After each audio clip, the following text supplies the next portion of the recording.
Esta vez no pasa en América, esta vez no pasa en África, esta vez no pasa en Asia. ¿Cómo salieron tus tres, bueno, los tres hermanos músicos con rodados de libros, con la mamá académica, en fin, cómo es que salieron tú y tus hermanos les dio por la música? Sí, bueno, hay dos maneras de leerlo, ¿no? Porque no queríamos leer o porque tal vez leímos, pero yo tiendo a pensar que fue porque no quisimos leer y mis papás siendo súper académicos y los dos son doctores en Derecho, imagínate, y unamitas pues, los dos luchadores de derechos humanos en distintas ramas. Pues yo creo que les hubiera encantado tener hijos abogados, pero ninguno salió y la verdad yo creo que mi hermano Bon, el más grande, Uh-huh.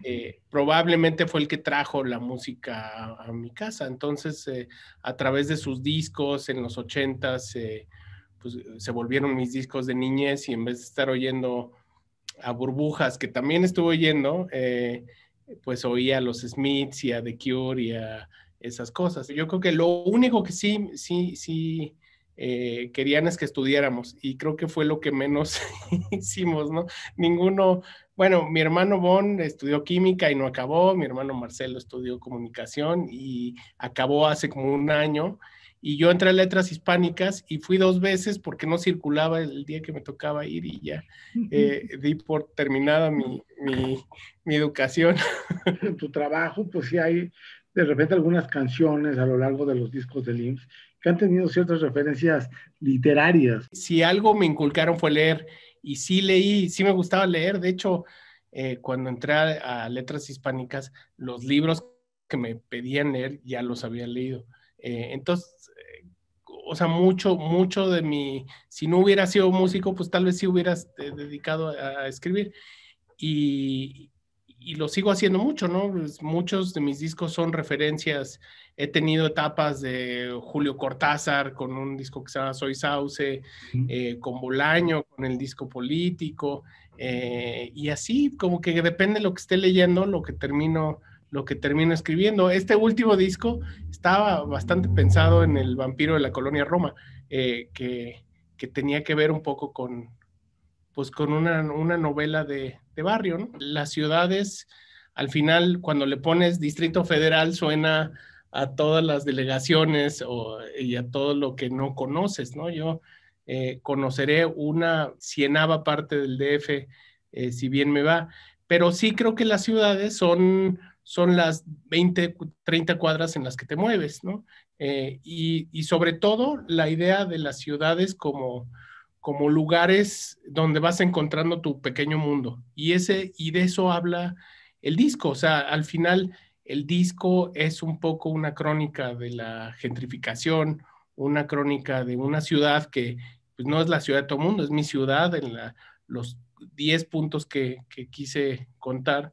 Y, y siento que eso pasa en todas las ciudades, ¿no? Al final las ciudades se hacen de pequeñas historias que te cuentan y siento que el vampiro de la colonia Roma es eso, ¿no? Es una historia en un lugar muy particular, en un momento que retrata una ciudad que ya no existe, ¿no? Que tal vez todos seguimos pensando que el DF sigue siendo el DF, pero no, en realidad ya es una ciudad mucho más avanzada, moderna, que ha tenido cosas buenas, que ha tenido cosas horribles, y que ya es otra ciudad que la que yo conocí cuando me subí al metro, nada más para conocer todas las estaciones del metro, ¿no? O cuando iba a la Lagunilla, y me sorprendía que existía la Lagunilla porque era la primera vez que iba, ¿no? ¿Qué tanto estaba pensado este disco que salía en el 2021, el año pues, donde se conmemora la caída de México Tenochtitlán, la fundación de la ciudad? Y te lo pregunto también pues, por la portada, ¿no? Por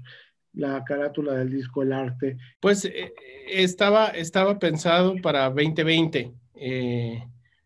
Yo ya tenía planeado publicarlo y, y mucho de la portada lo que es que son ideogramas, ¿no? Es un códice que forma una gran idea. Un poco la idea de agarrar códices y de tener ideogramas era que siento que las canciones son un poco eso, son una cosa muy puntual por canción que ya si las juntas pues puede tener el marco de la ciudad. Estaba pensada como, el nombre de Distrito Federal estaba pensado porque al final es un buen ejemplo de cómo la ciudad se construye y se destruye. Es el cuarto nombre de la Ciudad de México y también no es el último, ¿no? Es el que me tocó, pero es una ciudad que tiene por deporte destruirse y construirse encima, desde las calles hasta los edificios, hasta la cultura cívica. O sea, tenemos esta manía de construir encima de otras cosas. En esta ciudad conocí el hip hop y la música electrónica y muchas otras cosas que las conocí al mismo tiempo que estaba conociendo a Luis Alcaraz o a Danzonera Serina. Entonces, para mí eso es un poco la Ciudad de México, ¿no? Mezcla que tiene ese pie en otra cosa. Y también mi música pues, tiene eso, ¿no? Como que mi eje tal vez es de donde soy, pero pues, procuro buscar otras cosas. Y muchos los colaboradores ayudaron a tener esos distintos sabores a algo que estaba haciendo. Graham Coxon pues vino a tocar a México y cuando en la época cuando estábamos haciendo compas, habíamos hablado Toy y yo con Damon Albarn y él no pudo colaborar porque cuando nosotros estábamos en Inglaterra, él estaba en México. Pero me ayudó a llegar a Graham Coxon y cuando vino, pues se quedó un par de días y estuvimos grabando. Comimos comida yucateca y fue increíble encontrar un personaje tan fantástico que le diera voz a una canción que tenía que, según yo, cantarse en inglés porque pues era una voz diferente a la que yo podía tener cantando en inglés. Hay un personaje que se llama Cuco, que es un niño, literal, tiene 21 años y es de Los Ángeles. Es muy loco pensar que tenemos una serie de códigos parecidos y me recuerda probablemente a lo que me pasó con Café Tacuba o con Maldita Vecindad, que ellos oían la música mexicana que a mí me gustaba, pero tal vez oyeron no sé, a The Clash o tal vez oyeron a cosas punk y su conclusión fue otra, ¿no? Que la mía, que yo oí el principio del hip hop y la música electrónica. Y a Cuco le pasa lo mismo. Yo creo que él aunque en su casa se oye música tradicional mexicana, su conclusión es otra porque creció oyendo trap y creció en otras cosas, pero sí nos volvimos amigos porque les gusta, porque disfruta la misma música que oía en su casa y que yo oía en la mía, ¿no? ¿Ves el sonido urbano como música? Si te pones a pensar, esas palabras de se compran colchones, refrigeradores, tambores, lavadoras, microondas y fierro viejo que venda, al final es una especie de mantra. O sea, eso cualquier chilango lo puede repetir y puede ser una cosa sanadora, pensando en que fuera de contexto de cómo está sonando tortuosamente las calles, es poesía automática, es un pequeño código secreto que tenemos los chilangos para saber que somos de aquí. ¿Cómo has conseguido, ya llevas un buen de tiempo en esto, que pues ligar la música, no está camotero, perdón, ligar la cumbia rebajada con el hip hop, con el techno, y viniendo de una formación, pues prácticamente, como decías al principio, más rockera? Mi mundo era el sampleo. Mi mamá me tardó muchos años en creerme que era músico, porque mi hermano tocaba la guitarra y mi otro hermano tocaba la guitarra y cantaba. Yo tenía un sampler y en la cabeza de mi mamá eso no es un instrumento musical. Y creo que a través del sampler, cuando empecé a hacer música, los samplers que usaba pues eran samplers de Pérez Prado, de cosas de danzoneras, de tríos, de cosas mexicanas, porque eran los discos que encontraba que me alcanzaba para comprar y los que quería samplear. Y siempre quise, por otro lado, que eso sonara a Kraftwerk.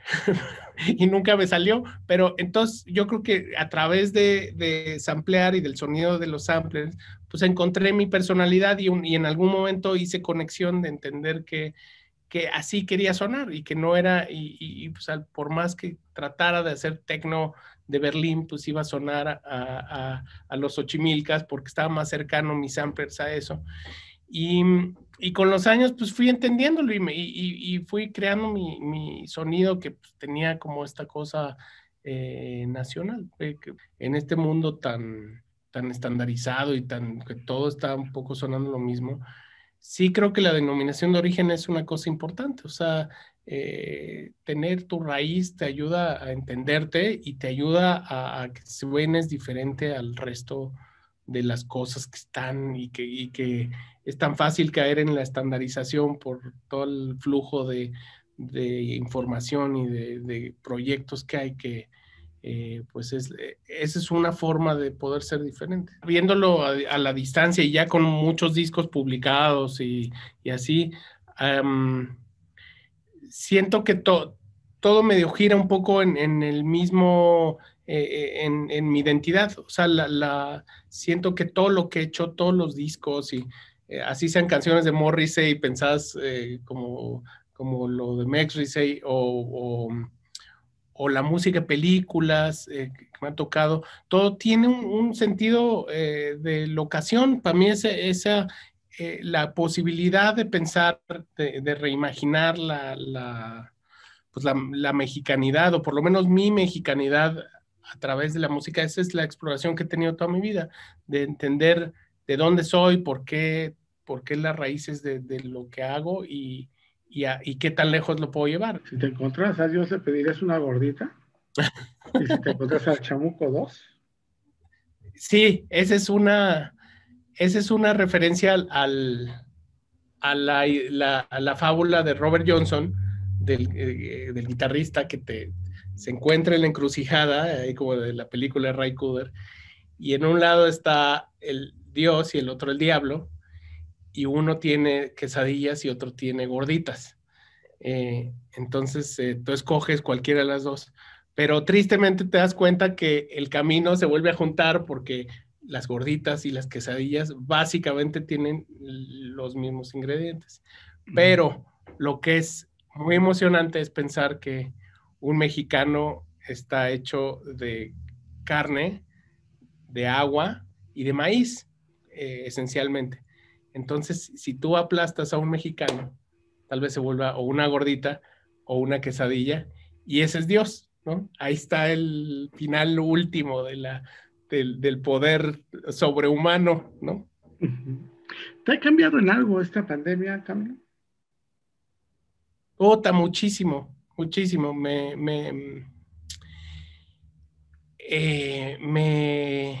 Fue un encontronazo así de 100 kilómetros por hora a cero, ¿no? Yo viajaba cada semana y de repente dejé de viajar.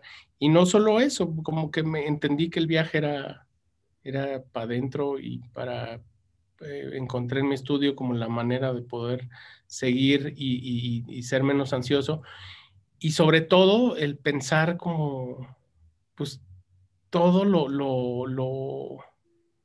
mucho que iba a cambiar el mundo, ¿no? Que los viejos tiempos no van a ser nuevos tiempos de nuevo, ¿no? Que tal vez lo que vayamos a vivir es una era digital en todo el sentido de la palabra. Qué loco que en nuestra vida hayamos tenido tantos cambios en un periodo tan corto, ¿no? Desde la llegada del microondas hasta el email, hasta de repente que el mundo realmente se vuelva digital. Que esto creo que es lo que está perfilándose a hacer, ¿no? Un mundo menos apegado a las cosas análogas, a las sensaciones, y pues algo será diferente, ¿no? Ya esos tiempos ya pues, los vivimos y quedaron atrás.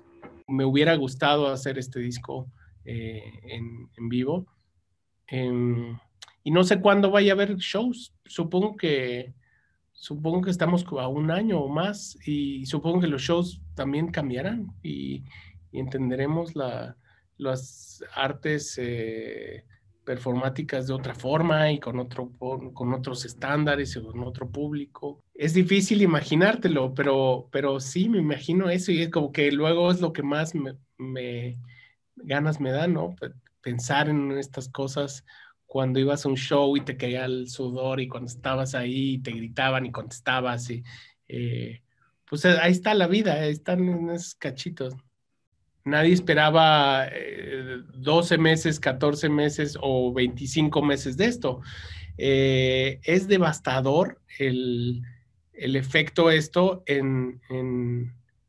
sobre todo en los técnicos, ¿no? En los técnicos, en los promotores, en los managers, en todo este gente que vivía de los conciertos en vivo. Entonces, pues yo creo que va a haber un hueco tremendo que va a ser bien difícil poder solucionar. Pues, yo conozco muchos de esos técnicos y gente que trabajaba en la industria de la música que ya cambió de profesión y que está buscando hacer otras cosas porque no hay forma, no hay poder humano de aguantar un año o más sin tener un show. Y el problema de esto es que las iniciativas que ha habido 2 o 3, tampoco han generado tanto dinero para poder mantener estas miles de familias que viven de los espectáculos. Yo creo que va a haber un serio replanteamiento de la industria y de la forma de consumir todo, ¿no?